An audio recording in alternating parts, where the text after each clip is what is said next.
Assalamualaikum warahmatullahi wabarakatuh. Di sini saya Herlina Ayu dan teman saya Anggi ingin menjelaskan mengenai konflik di Sudan demi memenuhi tugas sejarah peminatan.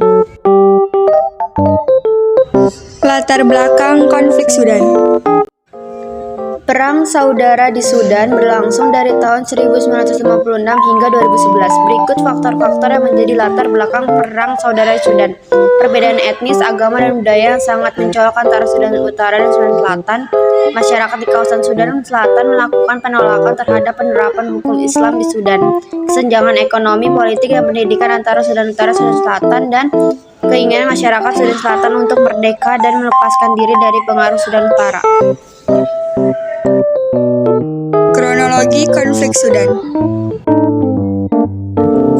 Perang saudara pertama di Sudan berawal dari perjanjian Mesir di Sudan pada abad ke-19 Masehi. Dalam perjanjian ini, masyarakat Sudan yang berkulit hitam sering dijadikan sebagai budak oleh warga Arab. Hal tersebut menyebabkan kesenjangan sosial dan politik antara warga Arab dan kelompok kulit hitam di Sudan. Pada masa transisi pemerintahan pasca kemerdekaan, Partai Politik Sudan Utara mampu memenangkan pemilihan Parlemen Republik Sudan. Pemerintahan Sudan Utara cenderung bersifat diskriminatif terhadap masyarakat Sudan Selatan. Hal ini menimbulkan gerakan perlawanan bersenjata di kawasan Sudan Selatan. Perang saudara di Sudan mulai mereda setelah kemunculan Southern Sudan Liberation Movement atau SSLM. SSLM dibentuk oleh Joseph Lagu pada tahun 1971 dengan tujuan mengorganisir pergerakan kemerdekaan Sudan Selatan. Pada tahun 1972, Sudan Utara dan SSLM sepakat untuk menandatangani perjanjian Addis demi perdamaian Republik Sudan. Dalam perjanjian tersebut akan diadakan pembentukan pemerintahan otonomi di Sudan Selatan.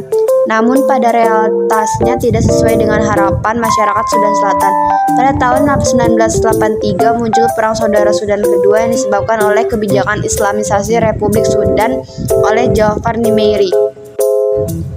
Dengan merdekanya Sudan Selatan dari Sudan melalui referendum pemisahan diri, tidak serta-merta membuat kedua negara menjadi tetangga yang rukun. Sudan dan Sudan Selatan masih berselisih paham mengenai perbatasan terutama di Kordofan Selatan dan Nil Biru. Daerah Abyei juga belum diadakan referendum untuk menentukan nasibnya apakah masuk ke Sudan atau ke Sudan Selatan.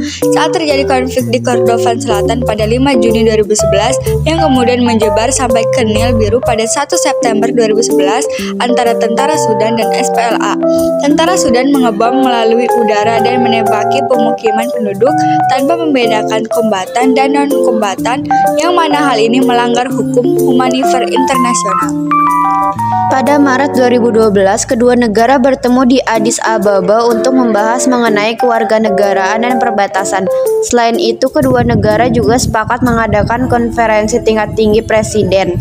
Setelah terjadinya konflik di Heglig, Sudan dan Sudan Selatan kembali bertemu dengan bantuan Dewan Keamanan dan Perdamaian Uni Afrika pada 24 April 2012 untuk membahas gencatan senjata dan hal-hal lain yang belum terselesaikan. Lalu pada 27 September 2012, Demilitarized Zone dibentuk di perbatasan kedua negara dan ekspor minyak Sudan Selatan lewat pipa minyak Sudan kembali dilanjutkan. Tokoh yang berperan.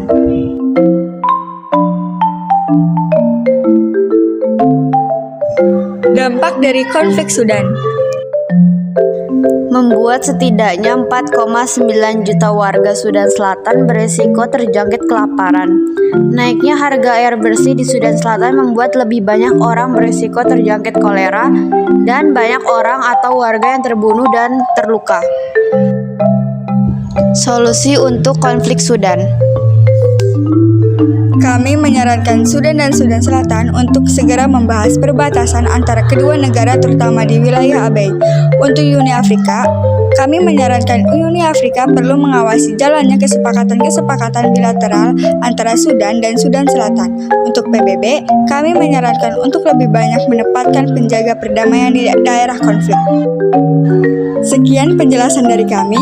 Wassalamualaikum warahmatullahi wabarakatuh. Thanks for watching.